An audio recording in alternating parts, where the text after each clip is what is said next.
Watching NewsX, you're watching Nation at 9. My name is Vineet Malhotra. The Chinese military on Monday began a limited pullback from a number of friction points in eastern Ladakh, a day after NSA Ajit Doval and Chinese Foreign Minister Wang Yi agreed on completing the ongoing disengagement process along the LAC expeditiously.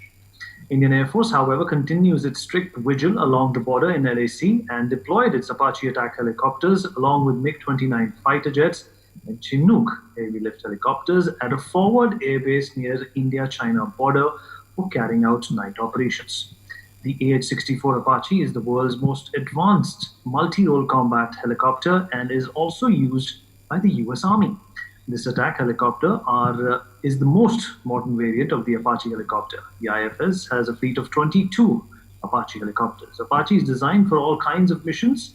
It comes equipped with laser and infrared systems for day-night operations and armed with air-to-surface Hellfire missiles, 70 rockets, and an automatic cannon. I have also deployed its MiG-29 fighter jets, which conducted night operations at a forward airbase near the India-China border. Meanwhile, Defense Minister Rajnath Singh today held a meeting with border roads organizations about the progress on the ongoing infrastructure projects on the line of actual control with China and the line of control with Pakistan.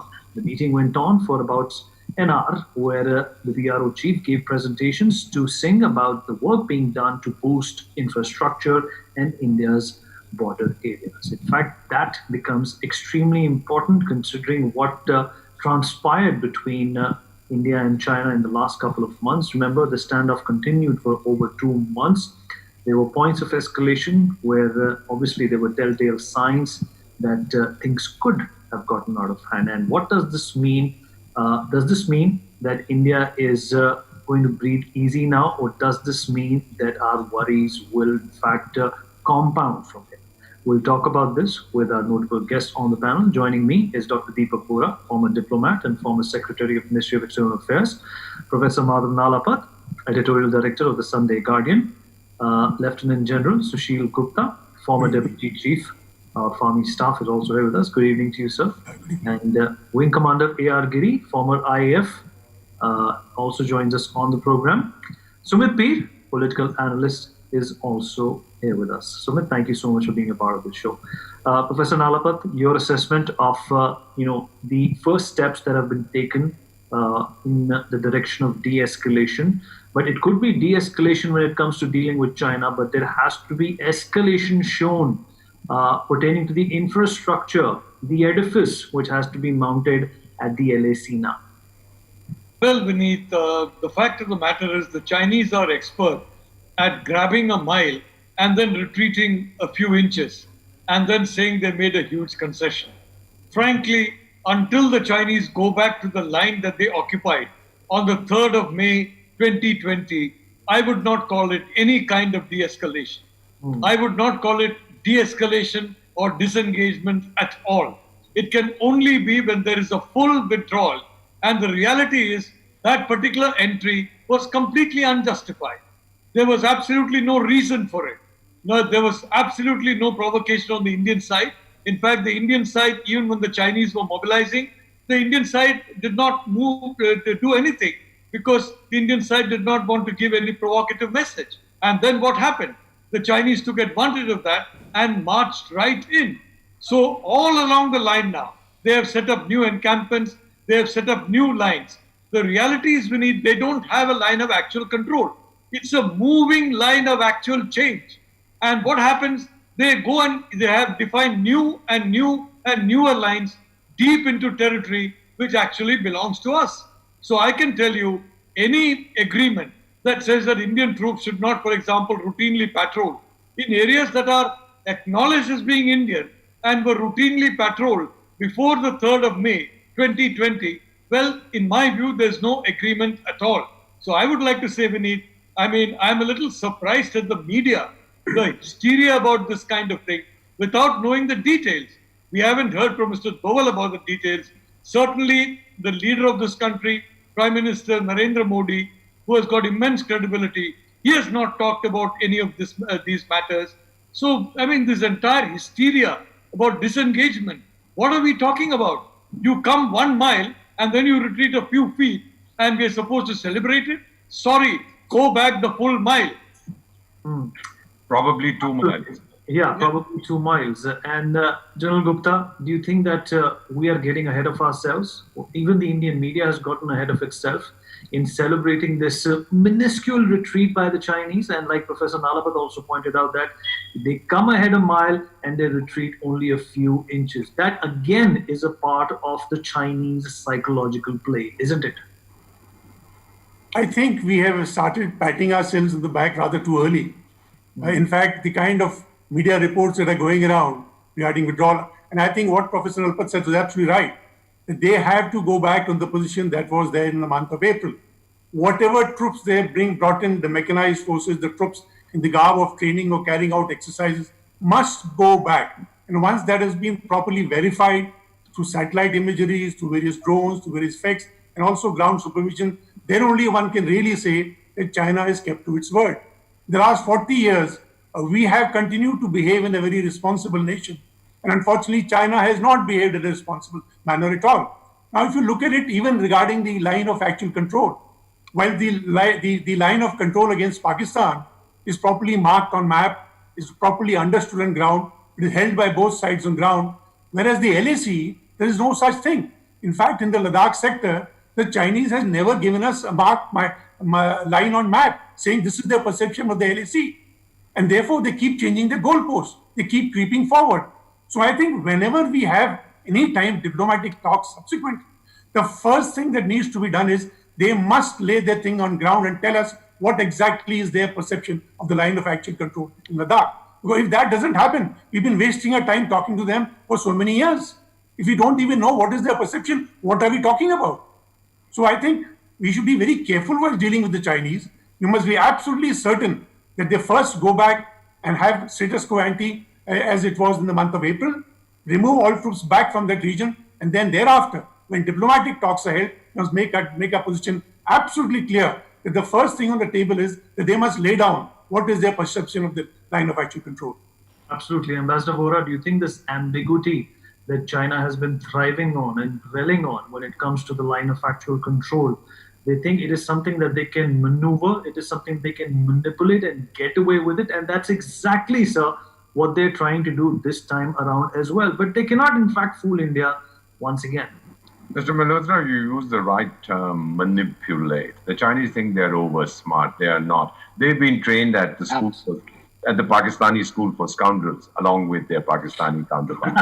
I mean, they stand exposed before the whole world. You know, now we have two of the finest people who don the Indian military's uniform on your show. We have Winko Giri and we have Lieutenant General Sushil Gupta. I just want to share with you very quickly, sir. Please correct me if I'm wrong. First, Winko, for you, some years ago, we had joint exercises with the US Air Force. And from what I recall and what we were told, that out of every 10 hits that were scored, we got 9, they got 1.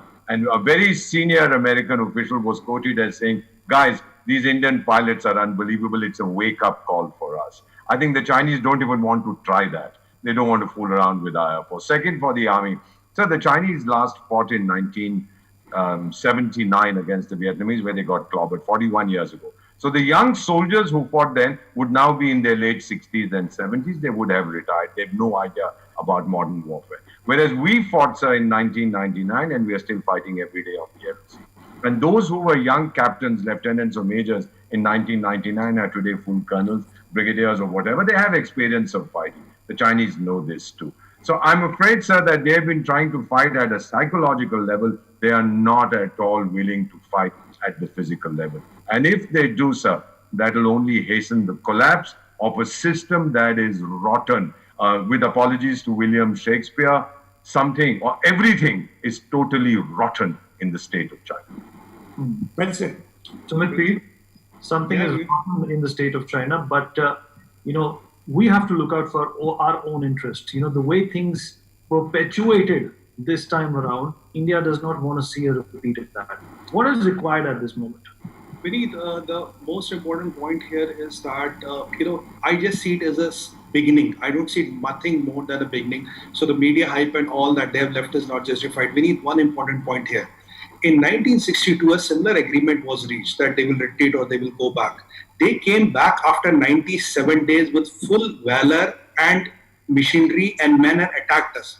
So deceit, dokha is in Chinese blood. If anybody in this country thinks you can trust Chinese, we'll be shooting ourselves in the foot. We'll be our own undertakers. So excuse my language, but that is what Chinese is all about, Vineet. You cannot trust Chinese. Pakistan may be a nuisance, but Chinese, after 15th June, all your theories, perceptions, illusions, beliefs, whatever you had with Chinese, and I don't believe in a person connect, because Chinese people are bananas, they have no say. So, this is all shattered. This has all gone down the drain. Now we have to guard ourselves very, very carefully. This retreat might be all semantics. This might be all drama. They might have come up to see how much is our strength, and they might come back after 30 days or 60 days or 90 days, what they have done in the 62, and do what they are good at. Attack you from the back. Aapke peeth mein chura bokenge. That is what Chinese know. They know they cannot handle our army. They cannot handle our forces in a front-to-front back war. And in Himalayan warfare, they have no advantage to us. Even with the arms and equipment, they have no advantage to us. So it is a very, very suspicious Chinese move. Because Xi Jinping is losing face with 50 trillion debt, 600 billion trade loss with the United States, with 50 billion gone out of the drain. With India, there's no business with them. And with the kind of things which are imploding within the China, somebody has to foot the bill. Now, is it Xi or is it somebody else? That has to be seen. But it's a word of caution. We have to tread very, very carefully, because China is your immediate, intermediate, and long-time threat. Forget Pakistan. Pakistan can never come and conquer and do anything to us. But we have to really worry about China. In fact, we need. Now the new policy should be around China. We have to budget China everywhere. They are not going to take it lying down as it. They have lost their perception. The perception which China built over 60 years, sir, is brought down. It's smothered to pieces. It's down the drain. And they are not going to like it. They are definitely not going to like it. वो वर्चस्व कहते हैं ना हिंदी में, उनका वर्चस्व खत्म हो गया. वर्चस्व खत्म. Finished. Over. Commander Giri, the Trojan horse that the Chinese could leave behind cannot be trusted either. We shouldn't worship it like the Greeks did and then were stabbed in the back. Absolutely. Like I said yesterday on another panel discussion, they may have pulled back. We don't trust the Chinese. I don't personally, and I feel the entire panel does not trust. We still need to stand man to man, aeroplane to aeroplane. There, stand, push them back if required, or wait for them to go back. If they don't go back, keep standing. And this is the time when we consolidate. If we have, I'm sure the forces would have done their own homework and would have found out if we have any chinks in our armor, this is the time to consolidate. But don't trust the Chinese. Whatever happens. Absolutely, sir. He might say, I am, Hindi, Chini, bhai. Now he might actually come up and hug you. But don't trust him. No. Because we've seen it. History has shown us. History has shown us right from independence and down the line, every time we have started stepping back. In fact, this is the first time we've turned around and slapped them maybe. Till now, we haven't. This is the first time. They didn't expect we would turn around and really slap them and slap them hard. So don't trust. Don't trust, stand there man to man. That's what I have to say. Absolutely. Professor Nalabat, we have the Apaches, we have the Chinooks, but like, what Sumit said, I would like to expand on that. In fact, it's a very good point that Sumit has made that, there has to be specific planning done now to deal with China, not only militarily, economically as well. We keep talking about the 59 apps that have been banned by the government. It's a fabulous move. More needs to be done, and planning perhaps is the key word now of going ahead and dealing with China. You concur, sir? Much more needs to be done, Vineet. And remember, I told you also about our electrical systems. Sure. I can understand a lot of the hardware. You can't replace Chinese equipment very quickly. But even your computers are from China. And how are you sure that those computers are not feeding information about our electricity grid back to China? And of course, there are, almost any smartphone that you have in your hand, every single telephone, the back end is Huawei and ZTE. So information will be flowing to them in oceanic quantities. So despite that, I can tell you, I have confidence in our military. We can do it. The point is very simple. If you have a so-called disengagement, and which we are asked not to patrol our own territory, and the Chinese say, okay, they will not patrol Indian territory. That's not a great victory. We should patrol every inch of our territory. And by territory, frankly, I mean frankly, not even in April 2020. In April 2020, that particular line is sacred. And why is it sacred? Because 20 Indian lives have been lost defending it. In the memory of those lives, we cannot give a single square inch of that land that was in our possession on the 4th of May, 2020. But even repeatedly over the years, especially from 2005, the Chinese have been moving forward and forward. And as the general correctly said, they don't recognize this LAC. I mean, all our media chaps are talking about, oh, China, disengagement along the LAC. For heaven's sake, the Chinese don't recognize an LAC. For them, line of control is line of change. And they keep moving it forward. And, frankly, as I told you, the bottom line has got to be, we have a perfect right to patrol every inch of territory that we patrolled before the 4th of May 2020. And unless we get that right, frankly, I don't believe we should be talking about an agreement, and we should certainly not agree to anything, because that would be, in my view, another surrender. And the worst thing you can do with the Chinese, I told you, I have great respect for them as they are very, very clever people. The worst thing you can do is to appear weak to them. You stand up for your rights, they will respect you. And today the whole world is basically anti-China. Today is the time for India to work out a global alliance. And if we lose this opportunity, maybe in 6 months it won't be there if COVID goes away. If we lose this golden opportunity of fashioning this kind of a global coalition so that next time we do not stand alone, well, I would only like to say I would be really saddened. Absolutely, absolutely. In fact, General Gupta, Confucius said that deception is never a vice if it comes handy. Mao said that, the means don't matter if you get the desired end.